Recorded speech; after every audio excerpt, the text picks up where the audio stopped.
नमस्कार, आप देख रहे हैं न्यूज पीआर। रिया सिन्हा आपके साथ है। आज 11 अक्टूबर है और इस वीडियो में हम चर्चा करेंगे देश दुनिया से प्रकाशित होने वाली समाचार पत्रों की, उनमें छपे खबरों की और वैसी खबरों की जिनका सीधा संबंध आपकी और हमारी आम जिंदगी से है।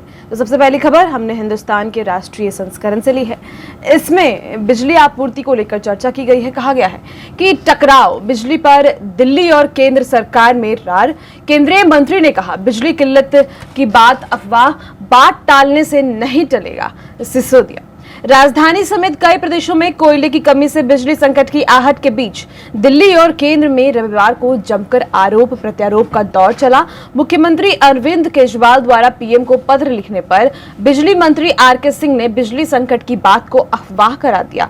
उप मुख्यमंत्री मनीष सिसोदिया ने पलटवार करते हुए कहा कि अपील को अफवाह बता देश को ऊर्जा संकट से बाहर नहीं निकाला जा सकता है। अगली खबर, कार्रवाई।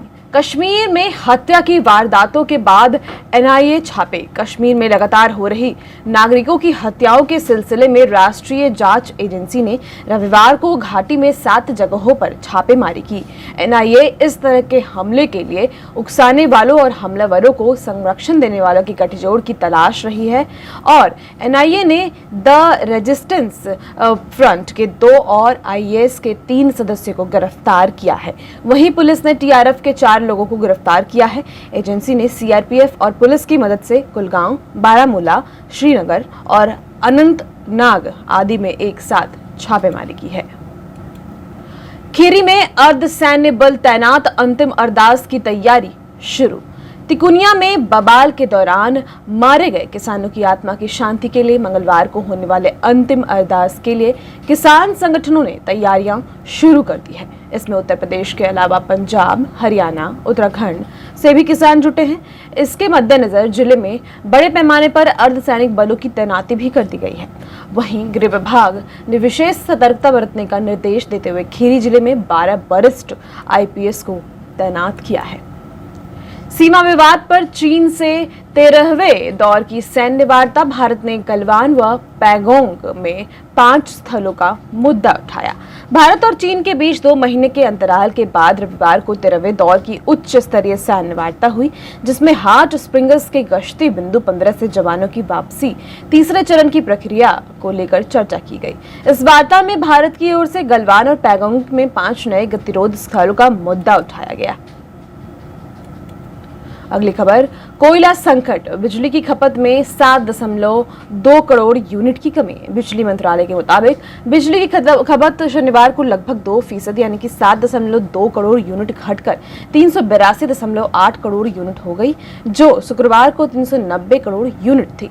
इसके चलते कोयले की कमी के बीच देश भर में बिजली की आपूर्ति में सुधार हुआ। दूसरी ओर कोयला मंत्रालय ने स्पष्ट किया कि देश में कोयले की कमी नहीं है। कोल इंडिया के मुख्यालय पर 4.3 करोड़ टन कोयले का भंडार है, जो 24 दिन की कोयले की मांग के बराबर है। बिहार की ओर रुख करते हैं। दुर्गा पूजा के अवसर पर सप्तमी से बदलेगी राजधानी की यातायात व्यवस्था। कई सड़कें वन वे तो कई पर वाहनों का आवागमन पूरी तरह से प्रतिबंधित रहेगा। डाक बंगला के आसपास व राजा बाजार पुल के नीचे नहीं चलेंगे वाहन। नेहरू मार्ग व सप्तमी के दिन मंगलवार से यातायात व्यवस्था बदली रहेगी। राजा बाजार होकर गुजरने वाले फ्लाईओवर के ऊपर से ही आ जा सकेंगे। पुल के नीचे डुमरा टीओपी से जगदेव पथ और दीघा आशियाना तक वाहन नहीं चलेंगे। इस तरह डाक बंगला चौराहे की ओर वाहन नहीं चलेंगे। कई अन्य सड़कों की यातायात व्यवस्था में भी बदलाव किया गया है। इस बार राजा बाजार और कदमकुआं मछटोली इलाके में ही ज्यादा प्रतिमा स्थापित की गई है। इस कारण इन इलाकों की सड़कों पर ज्यादा सख्ती रहेगी। पटना में कल से दशमी तक भारी वाहनों के प्रवेश पर भी रोक। राजधानी में दुर्गा पूजा के अवसर पर सप्तमी में से विजयदशमी तक यातायात व्यवस्था बदली रहेगी। मंगलवार से दशमी यानी 15 अक्टूबर तक भारी वाहनों के नगर निगम क्षेत्र में प्रवेश पर रोक लगा दी गई है। पटना की अन्य सड़कों पर भी पूजा पंडालों के पास यातायात व्यवस्था बदली रहेगी। कई सड़कें वन वे रहेगी और कई सड़कों पर पूरी तरह से यातायात प्रतिबंधित रहेगा। अगली खबर, कुर्जी गेट नंबर 64 स्थित मकान में छापेमारी कर पुलिस ने चारों को पकड़ा। डिप्टी मेयर का बेटा 3 दोस्तों संग शराब पार्टी करते गिरफ्तार हुआ है। दीघा थाने की पुलिस ने पटना की डिप्टी मेयर रजनी देवी के बेटे समेत 4 आरोपितों को शराब पार्टी करते हुए गिरफ्तार कर लिया। इनकी गिरफ्तारी शनिवार को देर रात कुर्जी गेट नंबर 64 से की गई है। पुलिस का दावा है कि पकड़े गए आरोपितों में डिप्टी मेयर रजनी देवी पति गोरख राय का बेटा अतीश कुमार निवासी कुर्जी गेट नंबर 64, धनंजय कुमार पुत्र स्वर्गीय रघुपति सिंह निवासी गेट नंबर 79, मखदूमपुर मोहम्मद वकील पुत्र नसीम हुसैन निवासी गोसाई टोला पाटलिपुत्र तथा ईश्वर सिंह परमार पुत्र सुजीत सिंह परमार निवासी शाहपुर शामिल है। पुलिस का दावा है कि जिस मकान से चारों की गिरफ्तारी हुई वह मकान डिप्टी मेयर के पति गोरख राय का पाया गया है। पटना जंक्शन पर टीटी ने 2 यात्रियों को पीटा, लोगों ने टीटी को दौड़ाकर धुना। पटना जंक्शन पर रविवार की दोपहर टीटी व यात्रियों में जमकर मारपीट हो गई। जंक्शन का प्लेटफॉर्म संख्या 10 रण क्षेत्र में तब्दील हो गया। प्लेटफॉर्म संख्या 10 पर करबिगैया के स्थानीय यात्रियों द्वारा ब्रिज क्रॉस करके जाने के क्रम में टीटी ने यात्रियों के पास टिकट होने पर भी जुर्माना मांगा। जुर्माना नहीं देने पर वहां मौजूद 4-5 टीटी ने यात्रियों को पीट दिया।